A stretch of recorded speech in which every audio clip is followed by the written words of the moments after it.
Just as my panelists arrive on the stage, let me introduce them for this session on CBDCs through to digital assets. We've got with us Yvonne Tsui, Senior FinTech Director at HKMA, Frank Tong, Managing Partner of QNB Capital, Larry Lee, Managing Director, Head of North Asia for SWIFT, Raymond Kyu, Founder and CEO of GeoSwift Limited, Boyan Abradovic, Chief Digital Officer, Hong Kong for HSBC. So welcome, panel. Thank you for joining me.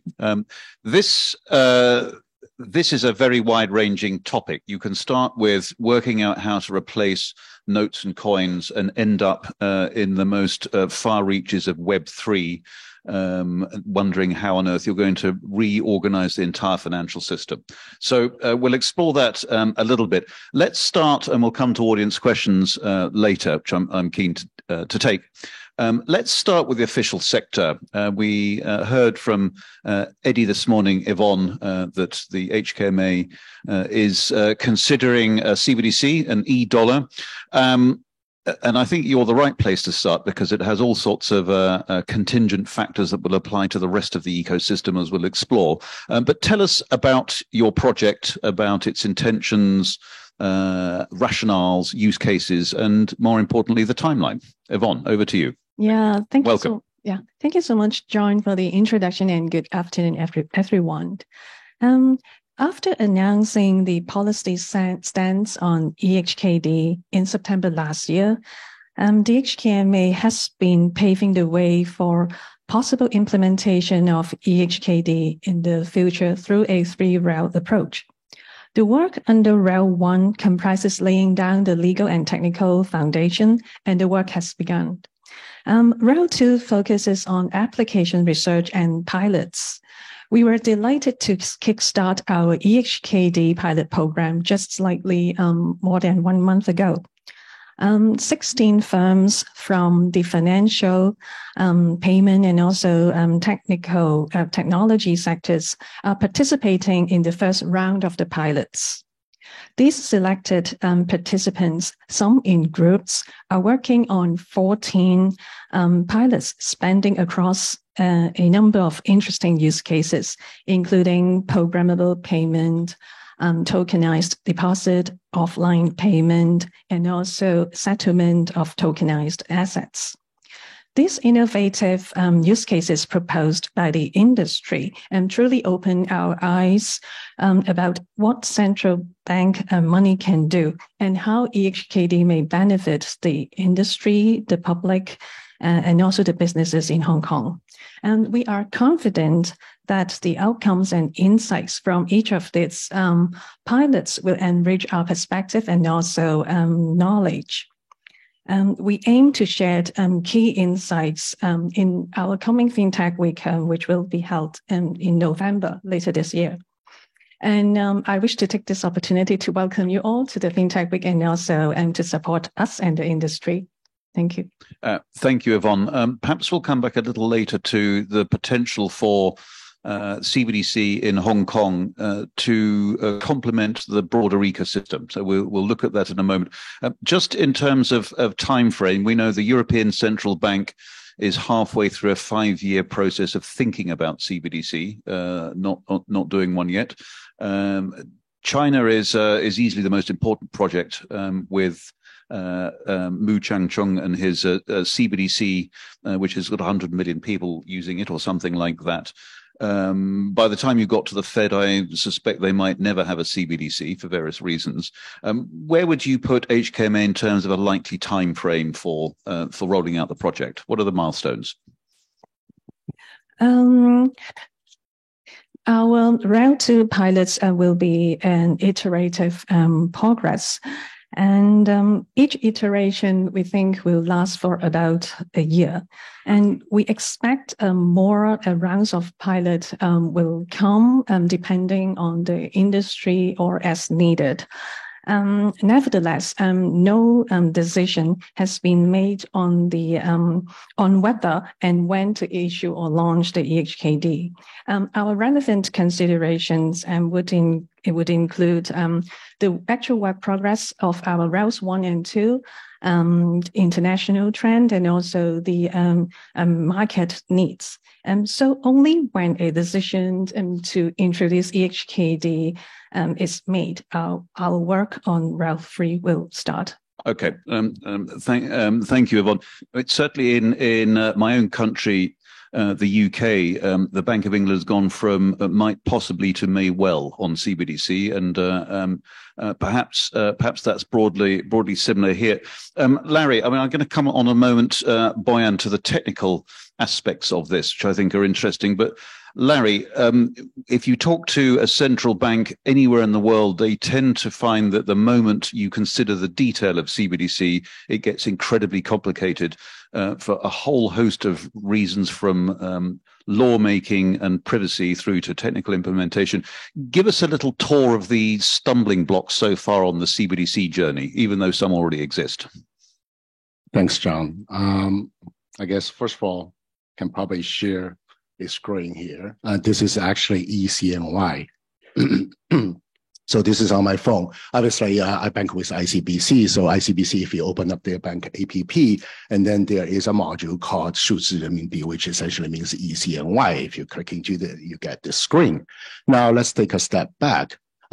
First of all, with the main app, and if you click into a special button, which is called cross-border transaction, you can transfer money. For example, I can transfer money to John overseas.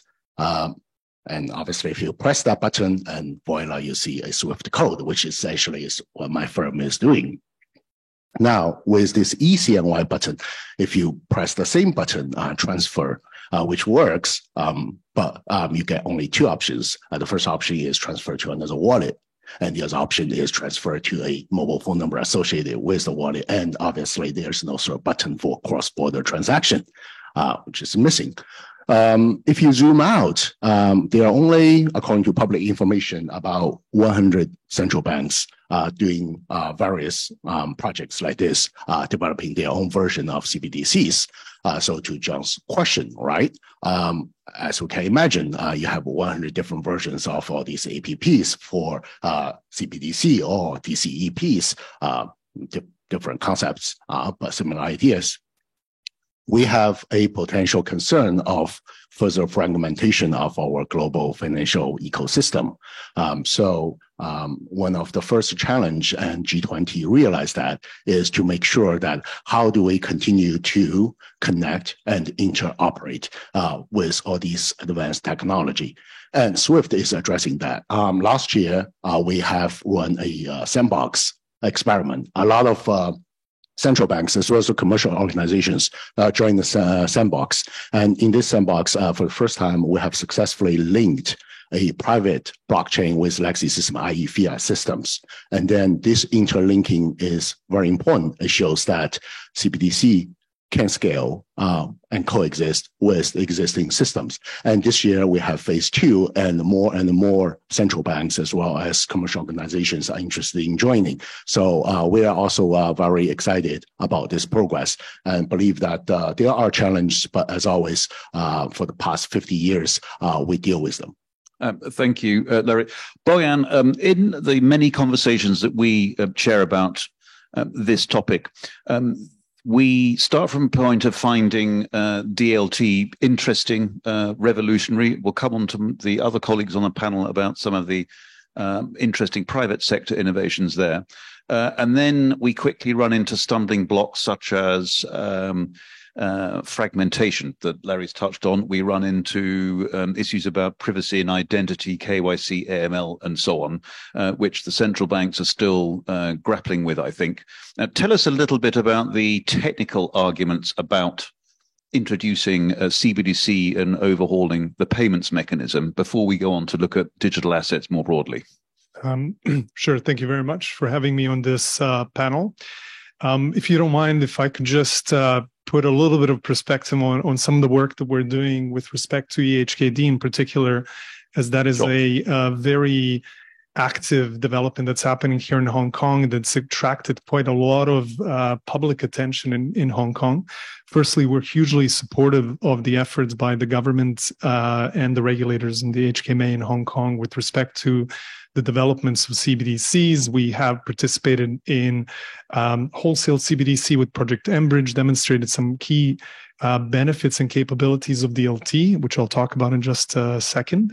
And now we're moving on to evaluating the prospect of issuing a retail CBDC in a very rich payment ecosystem that exists here in Hong Kong. And one of the most fundamental questions that keeps coming up in many conversations that I'm having, and certainly that is the premise of the Rail 2 pilot program, is what does yet another digital currency or digital form of payment add to an ecosystem like Hong Kong that has so many options that are very diverse?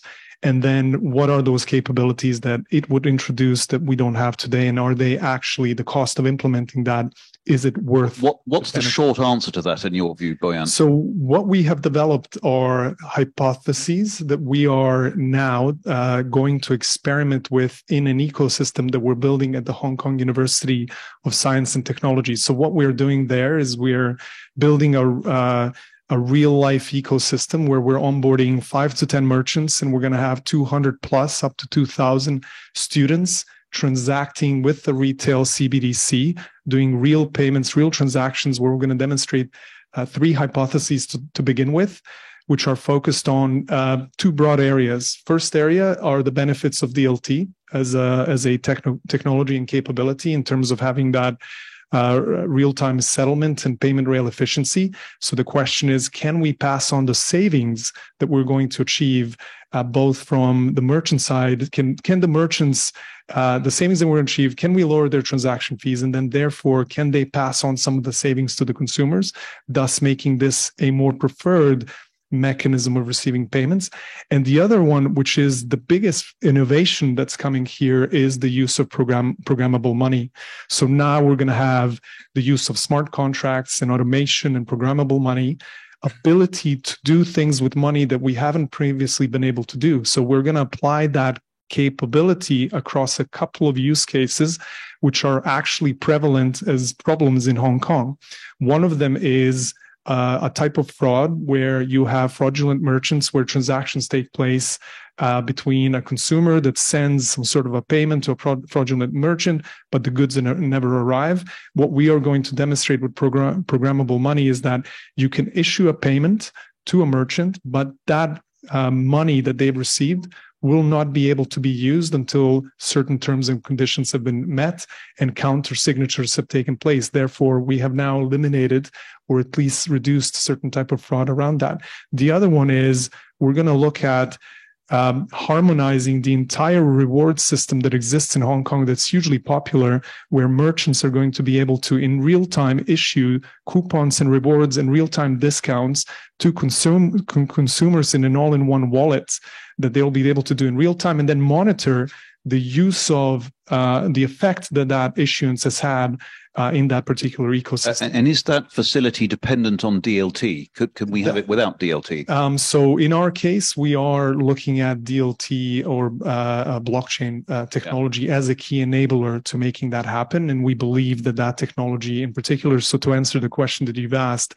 DLT has tremendous amount of potential in terms of it becoming a mainstream component in the banking infrastructure.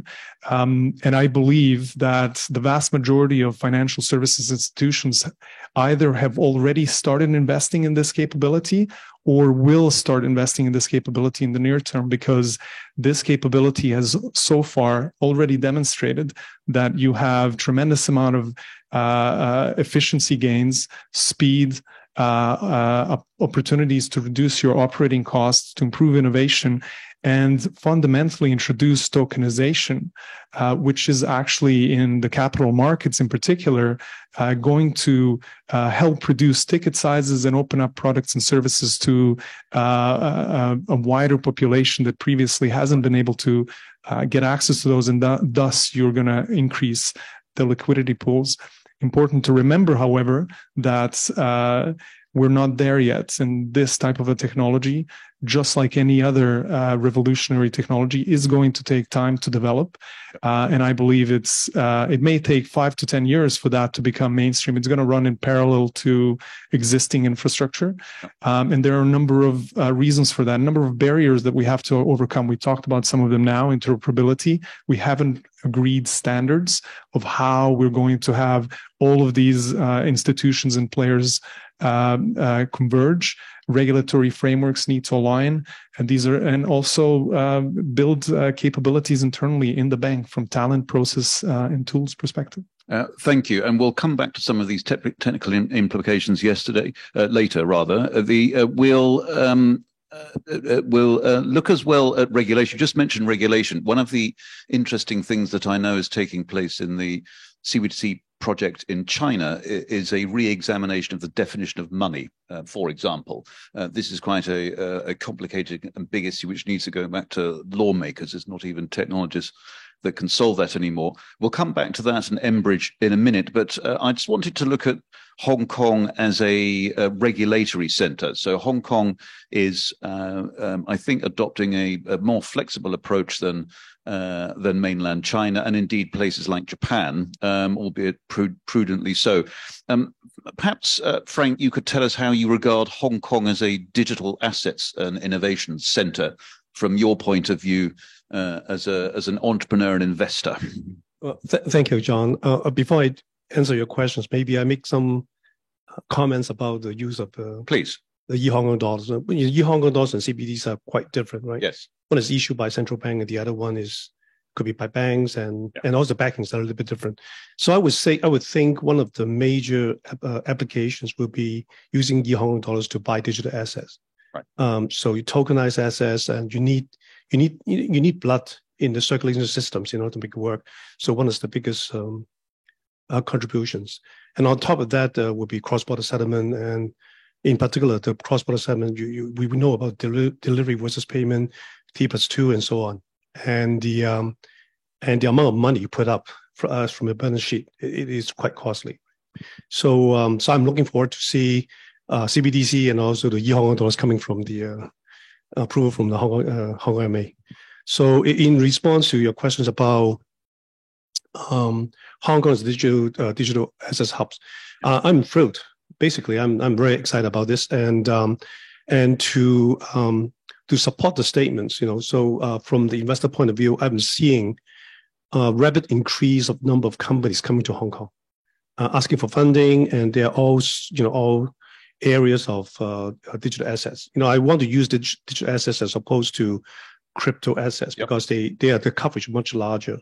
For example, we have seen companies from coming to us and seek advice and see issuing Hong Kong dollars, e-Hong Kong dollars, and we have someone even crazier thing about building a digital banks, crypto banks, and all kinds of payment systems and so on and so forth, right? So I think this is quite exciting, right? So if you look at QBN, what we have invested over the last 3 years, right? So 3 years ago, we start looking into the digital assets with a particular thesis. We look at the digital transformations of the traditional finance, meaning that the big use of the digital platform, the big use of the DLT, and for the distribution. So we have invested companies like of NowCM, and DeFi, Global Cap. There's a whole bunch of companies that address different kinds of assets. From debt capital market and extended to equities and corporate loans and all sorts of stuff, right? So in comparison, I'm seeing that even though with all these companies are moving, but the rapid progress from Hong Kong, especially from Hong Kong MA and SFC last November, talk about we're building Hong Kong to be a digital asset hub. I'm seeing things are happening. So I'm excited. Great. Well, we'll explore that in more detail. Raymond, I heard a suggestion that this pioneering approach of Hong Kong as a regulator, albeit careful pioneering, may indeed be a test bed for rolling back perhaps to mainland China later on. What do you think about that possibility in digital assets regulation? Well, when we talk about the digital currencies, actually there are two directions. One is the digitalize of the fiat launched by the central bank of each country. And secondly is the globalization of the cryptocurrencies, which like Facebook, they tried Fiber, and also there's few others are coming. So if we look into the numbers here, the total crypto asset back end of 2022 is about the $1 trillion US. It's down from the $3 trillion US from the good market. But if we look into the CBDC, the China side, the total size is about 100 billion RMB, which about 14 billion US dollars. So the size still much smaller than the crypto asset. So I think there's some reason behind that. From my point of view, the CBDC actually is a new form of M0, right, from the Central Bank of China. From central bank, anything. So in the past, probably central bank issue 100 M0 all in cash, but now probably 98 cash, but $2 are in digital side. Since it's M0, first of all, you cannot charge fees for each transactions. Definitely, you cannot charge people to use cash, the fees. So that's put a little bit challenge when you commercialize this in the market. And secondly, because it's a fiat, then you need to support on the offline model. If there's no internet, people still can use it. Yeah. Right. So there are some the challenge in the whole system, and you need to make it available not just to the advanced city in Shanghai or Beijing, but also in the poor countryside. Yeah. So that's something we can observe from market. And another thing, talk about the DLT you just mentioned. And I think the Central Bank of China don't use DLT at this moment, but that for reasons. So before we talk about all the technical side, I just want to put a very simple example to see what's the difference of DLT technology with the centralized technology. So let's say in the centralized ledger system, if there's a $100 to be transferred among 10 parties, they will need to book every single transaction from A to B or to C or to D. But in the DLT, you don't have to do that. So in every moment, they just simply point out that 100, who owns that at that moment. So if you want to know more details about transaction, it's all on share on the through the smart contract. So that's a very cost efficiency for the ledgers.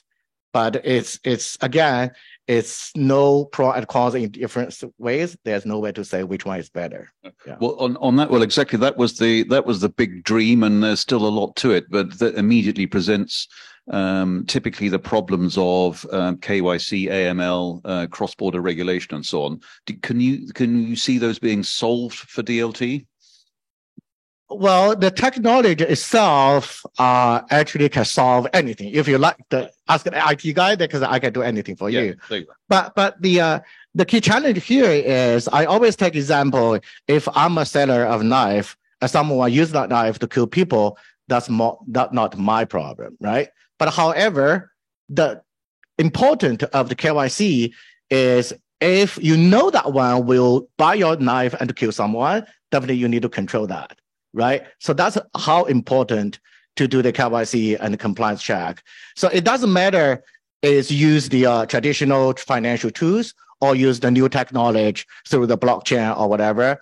And the most important thing is we need to improve it and to make sure you know every single transaction, the reason behind that. Yeah. So regulator is more like a protection of the consumer instead of the new concept. Just to finish up on DLT, Boyan, as we've just heard from Raymond, the Mu Changcheng has not used DLT for the retail e-renminbi in China, but it is going to be used by the looks of things for mBridge, which I think is interesting because it helps solve regulatory headaches. Explain why that would be. I was actually looking the other day of all of so we've just mentioned that there are 100 jurisdictions representing 95% of the world's GDP, looking at some form of central bank digital currency, and they are in various stages of deciding what to do about it. And there are a number of jurisdictions that have gone ahead and implemented it. And then some are in piloting phases and some are in proof of concepts. And I was looking at of the ones that have implemented their digital currency or CBDC, or the ones that are piloting, how many of them are using DLT or even blockchain specifically as an implementation of a DLT for their digital currency. And actually the majority are using DLT, but not all. And actually it is not a requirement to issue a digital currency, as we've evidently seen in mainland China. But the majority are looking at this technology. And from our perspective, this technology is a very significant capability development that brings to the industry something that we haven't really had before. And what is that? When we really think about it and just take a pause, when we look at the capability to instantly, in real time, transfer ownership and value of whatever it is, that is a very powerful capability that you can apply in many use cases across the banking sector, and certainly a form of a digital currency, whether it's a CBDC or even a stable coin or a tokenized deposit, would look to leverage those capabilities as an underlying capability that would bring some of the benefits that a digital currency would introduce in a real life ecosystem. And what we've seen in Project Enbridge, for example, in particular, is that we are able to achieve real-time cross-border trade settlement. We're able to do that in a very cost-effective way, in an extremely fast way, using the technology that really underpins this.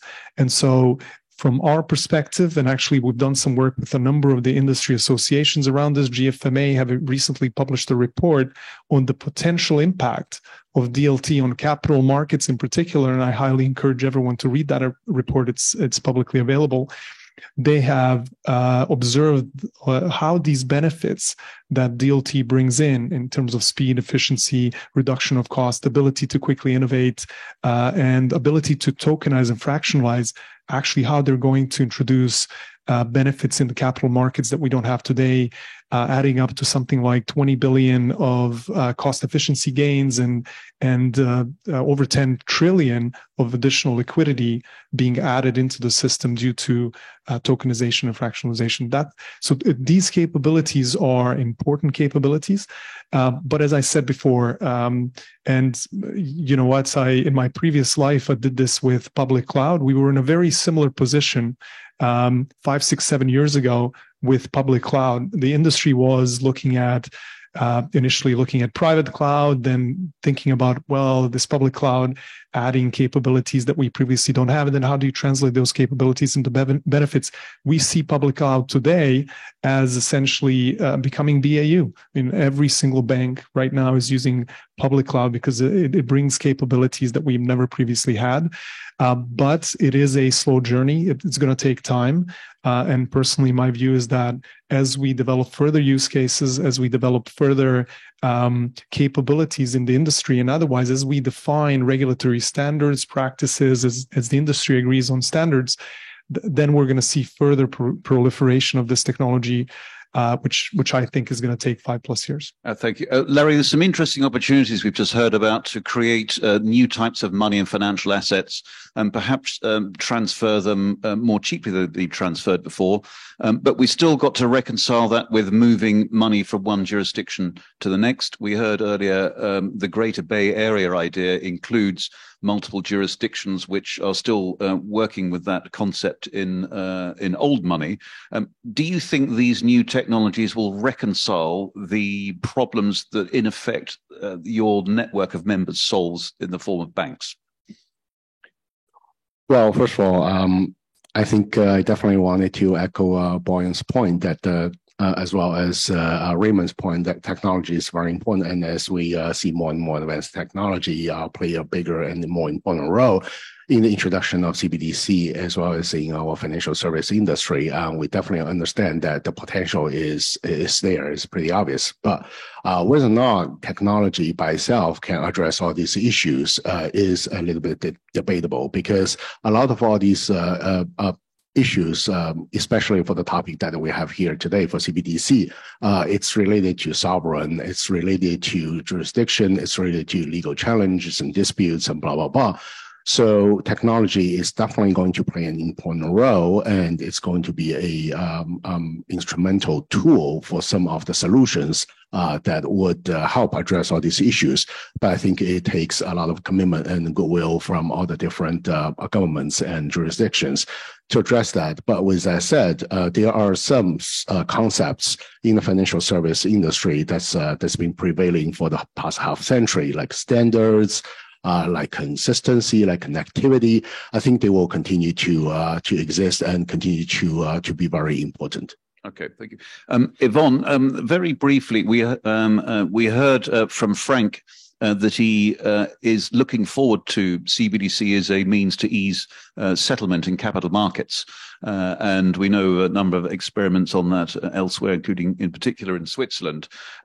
To what extent is your study examining retail and wholesale separately, and where do you see the potential benefits perhaps in the wholesale end of things? Yeah, sure. Maybe I can talk more about in the context of mBridge. Yes, please. Sure. We began our exploration back in 2017.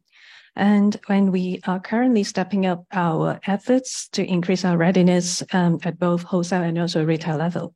And on wholesale CBDC, we have been collaborating with the Bank for International Settlement Innovation Hong Kong Center and 3 other central banks on Project mBridge, just mentioned by other speakers, which explores the use of blockchain-based CBDC to solve some long-standing and cross-border payment pain points, such as low efficiency, low transparency, and also costly. And in Q3 last year, the project team successfully completed a 6-week real value cross-border pilots. 20 commercial banks from the 4 jurisdictions used mBridge platform to conduct over 160 payment and also FX transactions.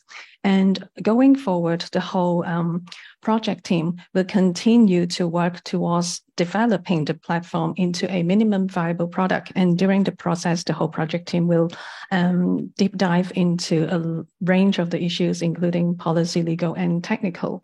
Yeah. Okay, thank you, Yvonne. Larry, some people simplistically think that mBridge is a rival to SWIFT. What have you got to say about that? That's a sharp question from your side, John. But I do tell you that it's a simplistic take. So we noticed, and we've been watching the space, as I said, for a while. There are a lot of different projects going on, and mBridge is a very successful experiment here. Now, with that said, I mean, SWIFT plays a very important role in the global business community. We've been serving the financial industry for half a century, and many people here probably did not realize that SWIFT is actually a nonprofit organization. We are owned by the banks, and we serve the community, serve the greater good, and our mission is to deliver instant and frictionless end-to-end transaction experience for everyone here for cross-border payments as well as for securities transmissions, right? So for projects like mBridge, back to John's point, right? I think it's got a lot of merits, and I think all my panelists here talked about it. But personally, as I said, we have to think about the real-world scenario here, i.e., scalability, right? First of all, mBridge is a joint effort by multiple jurisdictions. So when you talk about jurisdictions, then as I already mentioned, then you talk about disputes and how to address all these various problems in the real world, where you conduct real business. And secondly, and we all know that based on our record, and by the way, I strongly encourage everyone to subscribe to our WeChat account for the RMB tracker. But US dollar is still the dominant currency for international trade, and international trade drives a lot of these cross-border payment activities, and US dollar has 40% of market share here. So for all these projects, they would, if they have to be scalable, they have to reach out to connect with US dollar and euro, which are the primary currencies used here, right, in our world, in our universe here. So all these issues, they are not necessarily new, and they are food for thoughts. And I definitely believe G20 are aware of that. And by the way, China is part of G20, and which is why they continue to encourage the industry as a whole to think about this and to continue to experiment, continue to innovate, and continue to figure out ways to interoperate. And obviously, the objective is to reduce the cost and improve the efficiency for cross-border transactions. Okay, thank you, Lloyd. Any questions from the audience? I've got several more. We're going to move on to stable coins in a moment. But any questions for our panel, please? Please raise your hands. We'll be very happy to take questions. You, sir. Please. Thank you, Chairman. My name is Raymond Chang. I'm working in QBN Capital, so of Frank. Okay, your title is a power of collaboration.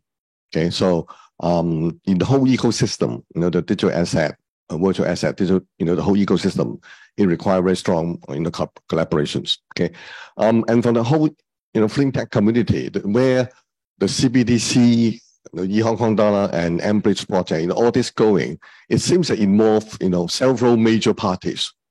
Okay, and for the whole fintech ecosystem, there are a lot of inventors. There are a lot of people who are enthusiastic, get into the fintech world, get ready, into the whole digital asset ecosystems. So our general questions, to our speakers today, about how they would, engage and collaborate, with the whole, fintech ecosystems, for this to grow. Very good question. You touch on the key issue that criticism that comes up of this innovation, which is it'll have the perverse consequence of fragmenting markets. So how do we stop the fragmentation of these markets through a proliferation of different types of money circulating in what some central banks call walled gardens? How do we stop that? What do you think about that, Frank? It's me. Okay. Well, I think the regulators play a very important role, right? So they are the referees in the football game, right? So they say what can be done, what cannot be done, right? And especially when we talk about the digital assets, the main key thing is KYC, AML, and all this stuff, right? So it need to be addressed properly, right? So what number one, I think the clear rules, what cannot be done by the regulators is number one, right? And obviously there are all kinds of things the government and associations and even the investor community can do, because we can just bring up our portfolio companies together and have them to work together as a whole. For example, I brag about QBN now. So we can bring in, for example, the fintech companies from Europe and have them they are pretty advanced in terms of technologies, in terms of deployment. For example, about now CM that they really have a digital bond issuance, which is very powerful, right? So perhaps they're the only one company in Europe doing this right now. So we can help them to set up office in Hong Kong and all this stuff, right? So I think that connections between Hong Kong and the rest of the world is very important, and we have to promote that kind of collaborations. Thank you. That's my. I'll come to you in just a moment, but I want to ask you, Raymond, as an agent of the private sector, to what extent should regulators wield a big stick to make sure that new cartels, monopolies aren't formed out of digital assets? That was the worry originally. by some of them for the creation of Libra, even though it was quite a nice idea. It looked like the frightening creation of a private sector monopoly that would have a dominating position in money. What should regulators in the official sector do to prevent these things? Well, just a quick comments to that great question, and also back to your question here. I have a little bit different opinion here. I don't think that's good. I don't think the government or the regulators can improve these kind of procedures, because let the market do it. Right. Yeah, that's my simple answer to this. Yeah. What? Let me be devil's advocate. If you leave the market to do, the market will move towards monopolies if it can. The magic is to lean against the market to make it better. Well, yes or no? Just a quick example here. I'm from Vancouver, Canada. In May, I come to Hong Kong for a great conference here for the crypto and Web3 conference. And the whole industry was so excited. There are a lot of people come here. There's a big event. And a lot of people try to move to Hong Kong. But recently, you can see a lot of startups, they move out of Hong Kong because they realize it's so difficult to get the license from Hong Kong. The living expense from Hong Kong is so high. Right. And also the IT guy or the labor cost in Hong Kong is so expensive. It's not easy for them to hire the people. So the people are leaving. So I think overall, it's a global market. It's not just saying one country or one region can do everything. It's more like a globalization. Yes. Yeah. And there is, as we know, there is a competition between regulators now that has started, and we'll see whether it rises quality or goes down the quality ladder. Let's see where that's going to go. It's a very complicated balance. I know the Hong Kong regulator is wrestling with. Boyan, you wanted to come on this fragmentation issue. Yeah, actually, I was going to address a couple of points that were just mentioned. In fact, let me start with this one. So just to kind of provide a counter argument a little bit. So Facebook issuing money, or any private institution issuing money, they're issuing a form of private money. Commercial banks issuing money is a form of private issued money, M1. But you're very heavily regulated. But private money is heavily regulated. So issuance of private money is activity that banks undertake, in particular here in Hong Kong. We're a note issuing bank. Regulators regulate issuance of private money, which is why we have a very stable financial services system. So same business, same activity, same risk, same regulation. This is the principle that we subscribe to. So in essence, I think regulators do play a very important role because they set the rules that all of us have to follow. Because if you're going to be issuing currencies, you're issuing a form of private money that somebody's going to be using to procure their life expenses, their life dreams. We need to make sure that the investment protection is there. So from our perspective, that principle, which I believe the HKMA and the SFC have a number of times noted, we fully subscribe to. You can issue your private form of money, no problem. Same risk, same activity, same business, same regulation, fundamentally very important. And just want to say hi to my former big boss, Raymond. Raymond looking good. And as soon as I saw you grab a microphone, I was going to be a great question. Yeah. So just to add a little bit, just sticking to Hong Kong, and look, actually what we are looking to do, we have purposely partnered with Hong Kong University of Science and Technology for a number of reasons. One, they are doing in-depth research into CBDCs and digital currencies. We want to tie a research arm to an execution arm. They're going to form part of the CBDC think tank here in Hong Kong. We want to form part of whatever that think tank is coming up with. We want to form an environment that's going to prove whether all of these hypotheses we're coming up with are actually factual. And we welcome actual further participation in this ecosystem, which is a closed loop ecosystem. We welcome further participation in partners. We are partnering a few other institutions who are joining our ecosystem, the likes of Visa, potentially MasterCard, etc., who are looking at tokenized deposits as well. and we'd like to welcome other ecosystems players to come in and join our closed loop ecosystem, and let's develop the right outcome for Hong Kong together. There's a thing that Citigroup is proposing called the Regulated Liability Network. Perhaps we can come on to that another time. I just want to ask you, Frank, I saw you nodding. I thought that Raymond put a very good neoliberal argument for allowing markets to and competition to solve issues in these markets. I was wondering whether you think the regulator needs to stand in the corner with a big stick to make the digital assets world work really well. Well, first of all, to just respond properly, what I mean is financial stability is a very key important thing, right? So if you leave it unregulated, uncontrolled, we have many failed cases, as you see, right? Especially in stable coins, right? We're not mentioning FTX, even though I just did. Okay. Yeah. So if you, for example, if there's no regulations on stable coins issuance, I think we are in all big trouble. Yeah. Right?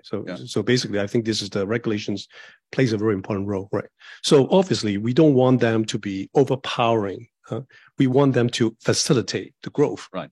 So that is the lay out the ground rules, lay out the principles, and here's the things you can do, and here are things you cannot do. Right. And let them grow. And there are facilitations offices, in Hong Kong MA, and there are also a promotion office in different parts of Hong Kong, right? So I'm looking forward to that. Right? The Bank of England paper on CBDCs suggests actually that they think they may need to compete with the private sector in order to keep prices down. Well, that probably you wouldn't be in favour of. No, I'm not. Yeah. You're right. Yeah. Any other questions from the audience? You'd be very welcome to ask our esteemed panel. Lady here in the pink top. Thank you. So I'm from JP Morgan, and one of the products that we are pioneering is deposit tokens. So you've spoken about stable coins, you've spoken about CBDCs. How do you see, how does the regulator, how does SWIFT, how do other competitors look at deposit tokens as well? And I know, John, you mentioned the RLN network, which is also somewhat related, but I would love to hear thoughts on that. I'm going to go to Larry on that one. Tokenized deposits is quite, it's an interesting version of money that may or not be interoperable. What do you think about it? Tokenized deposits. It depends on your perspective, I guess. If you are a regular consumer, you can probably view it as another type of private money, as you guys just mentioned. But if you are a investor, it could potentially be viewed as an asset class, obviously, which you can trade and potentially profit from. So I guess from a SWIFT perspective, we help, as I already mentioned, the public fiat system as well as all these private blockchain or proprietary systems to connect. But if you wanted to talk about the tokenized deposits and if this is going to gain more popularity in the mainstream, I guess the regulator's perspective is very important, which I guess we have the regulator right here. And I have heard that banks are being asked to create stable coins in some jurisdictions, being encouraged to create stable coins. And indeed, the Japanese FSA, who we saw a couple of weeks ago, have a stable coin regulation that looks like bank regulation to me. So these versions of money are converging back towards banks, or at least money market funds. Would you agree, Larry? I honestly, personally, I don't necessarily have a view on this, simply because of the fact that we are still at a very early stage of all these different experiments. Again, I mean, I think this is a little bit of a horse race, and depending on which one's going to gain more momentum, not just within the institution which shepherd this experiment by itself, but also with John Doe's as well as regulators. Boyan, JP Morgan's project is interesting because it solves one of the issues which bothers regulators and central banks, which is that if you create new versions of private money from stable coins, or new kinds of money which aren't banks, that you may shrink the financial system. You create financial stability issues. If you're instead creating new versions of money that can trade within banking, you don't have that problem. Is that a fair commentary? Yeah, it is. And tokenized deposits, stable coins, CBDCs, whether retail or wholesale, are forms of digital currency. To the end user of these digital currencies, they could be exactly the same things because programmability, which is what we're looking to really demonstrate the value of, can be achieved across all of these. The differences then are in terms of liability and how you guarantee the stability of value of the particular coin we're referring to. So we are also looking at tokenized deposits as a potential form of digital currencies that we would, as a form of private money, we would issue alongside stable coins as a different form. To determine which one is more appropriate for the banking sector, we haven't made decisions on that. We're looking at that right now. And then in conjunction with the discussions on CBDCs, the premise is that it is possible that issuing a private form of digital currency is going to be faster than issuing a full-fledged CBDC. And it's quite possible that we're going to see that take place first, then followed by potentially CBDCs, coexistence of all of those. But fundamentally, as I said previously, regulations are very important. Do you? I've got a sneaking suspicion it was the central bank's plan all along that the commercial banks would end up at this point, because it will save the central banks a lot of work with retail interfaces and so on. Do you think this is where they actually wanted to end up? Yeah.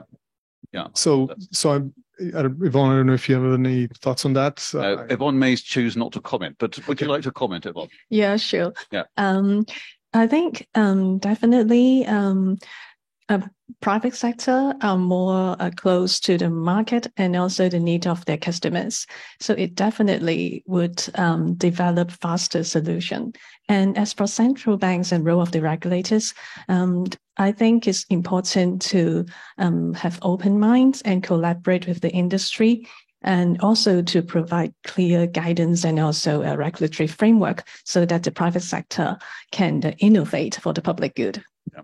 Great. I think that's a quiet endorsement of my point. I hope I'm going to put words into Yvonne's mouth. Raymond, you wanted to come in on this as well. Oh yeah. So first of all, let me make it clear: I don't against the regulators. Because personally, I'm the senior advisor to the Business Bank of Canada, and also I'm the senior advisor to Central Bank of China as well. So, however, there are a lot of common misunderstanding of the terms here. So first of all, CDBC is a currency. It's a fiat. However, a lot of tokens we're talking about is not currency.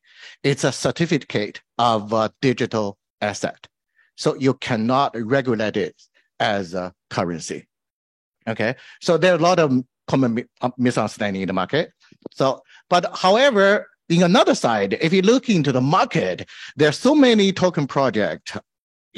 So I always tell them, if you look into the true picture of all those token projects, is crowdfunding, right? They collect money from hundreds of thousands of people and put them together and for some investment into some project, they said.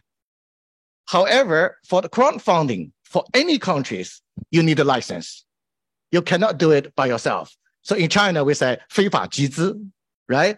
But it happens in all other countries, all the same. So I told all those token projects, I say, don't think regulation is not necessary because you are doing something which need a license. Fair enough. Just on your M0, M1 point, do you think the retail consumer knows the difference? And to what extent does it matter to the retail consumer? For the retail consumer, unfortunately, of course, they don't know. Yeah. Okay.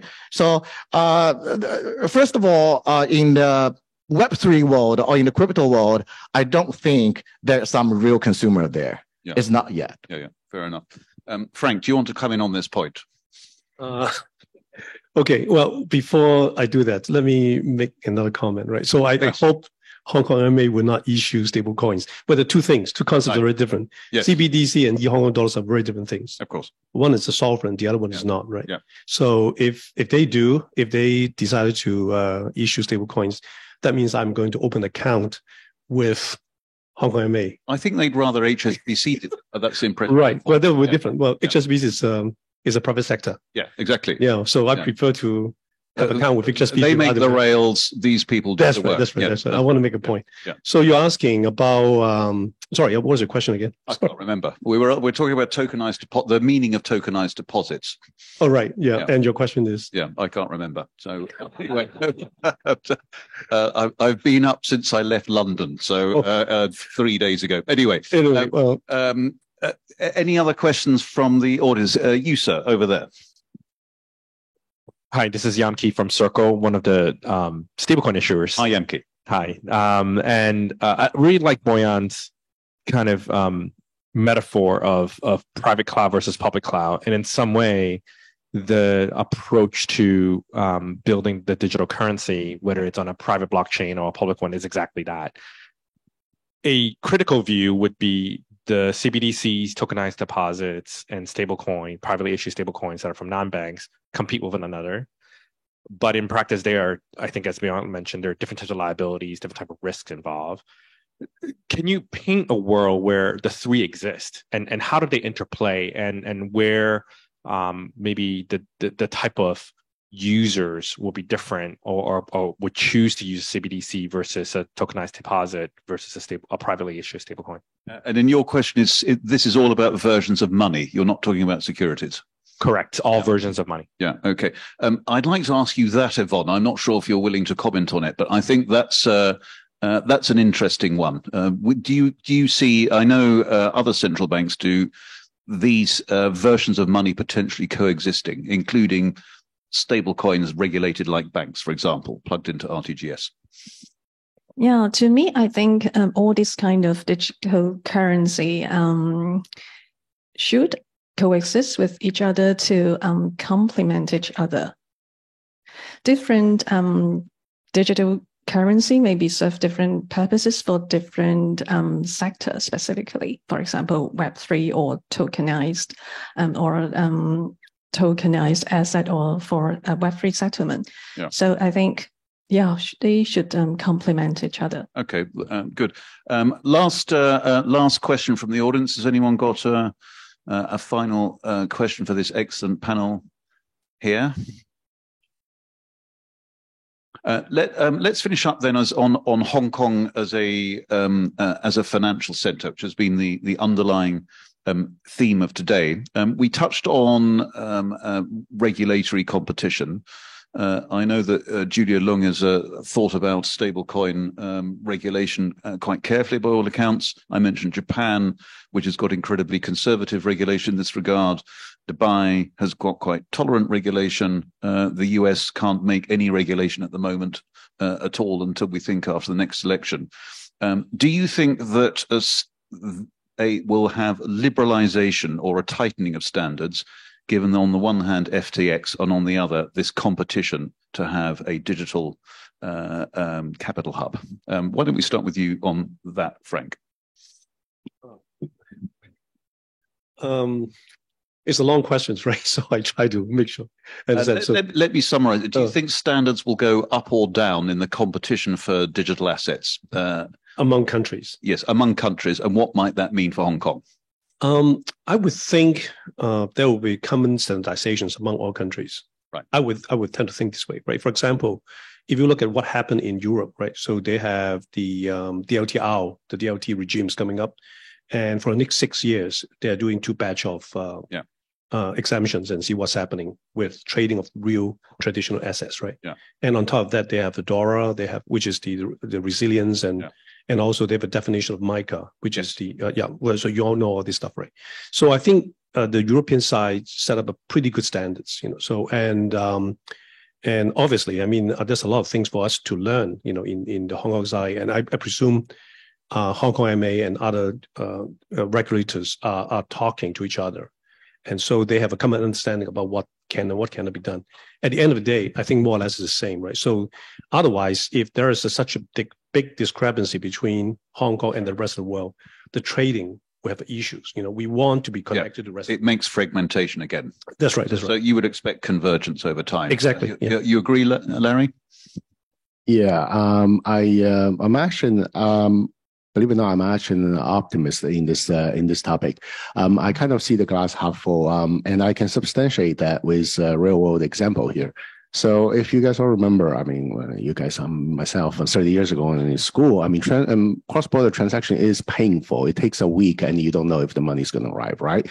And then the G20 set up a goal that by 2027, all the cross-border transaction should arrive, 75% of the transaction should arrive within an hour. And all the different regulators and just as you can imagine, right, talking about competition and each and every one of them, different priorities, different ideas. But I'm happy to report that as we speak today, I can testify based on the SWIFT network, right? We have more than 11,000 members. 50% of all the transactions actually arrive to the end beneficiary account in 5 minutes, and 2/3 in an hour, and almost all of them within a day. So we are actually well within the reach of this G20 objective, which is definitely not easy. And this is another great example of collaboration. Think about it. Without collaboration, without a commitment from all different jurisdictions and regulators, this could not happen. Which is why I think virtual assets and cryptocurrencies and all these new topics, they would go through a similar process whereby when people actually design their own objectives and priorities, at the end of the day, they will sit down and talk about it, and adult conversations will happen. Yeah, fantastic. We're out of time, but thank you very much for a very interesting, wide-ranging panel. Thanks for your openness and engagement, and thank you for your questions and attention. So enjoy coffee and chatting, and be back for, please, in 10 minutes for the Sustainability Finance panel, and then we're going to move on into wealth before we close. So enjoy coffee, and thanks very much.